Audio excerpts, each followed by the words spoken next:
Hi guys, welcome back to Golden Reviewer. Here with me I have the Poco F3 or Redmi K40, which you already seen in my previous unboxing video and Genshin Impact test. And today we are going to test this Snapdragon 870 with PUBG Mobile on Ultra HD quality at 90 FPS. Here you can see the FPS setting is beyond extreme, which is 90. And the quality setting is also higher than the HDR, which is the Ultra HD one. We also enabled AA and Shadow. So this is about the best quality and frame you can get from PUBG Mobile, and this is actually crazy, right? It's super heavy for the device. And you might notice that this game is actually the Chinese version of the game. Reason is that this quality and FPS setting is not officially supported, so we have to do some tweaks to enable this setting.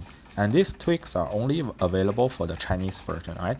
They are not yet available for the global version. So on the global version of the game, there's no way you can have UHD and 90 FPS. So we'll test with this Chinese version of the game. They are both basically the same, it's just some localization. As you can see, there are Chinese characters, but it's fine, it's the same game. And from the result of this test, you can know what to expect if in the future, the global version of the PUBG mobile game also add support for these quality settings. As usual, I'll run the game, I'll show you the full gameplay, I'll show you the real-time FPS, and then of course if you are not interested in watching this in full, skip to the end of the video for the results.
Okay, so the FPS result is actually very good. The device managed to get an average of 76.9 FPS, and it almost never dropped below 60. Okay, remember this is at UHD settings, right? On most of the devices, right, UHD settings is only capped at 40. So this device is trying to run it at 90, and it actually achieved 76.9. So that means if you are going to run UHD at 60 FPS, it will be a piece of cake. And if you are going to run smooth image quality at 90 FPS, it will also be very easy for this. And then let's take a look at the power consumption. So on average, it uses 5.3 watt of power, which is not bad, right? After about 15-16 minutes of gaming at 25 degrees ambient temperature, the device is like not super hot. It's still okay to hold. It's just somewhere in between warm and hot. Okay, so I have to say that thermal management of this device is actually very good. Okay guys, there you have it, the Poco F3 PUBG Mobile Ultra HD 90 FPS test. If you like my content, please remember to like, share and subscribe. Okay, see you next time.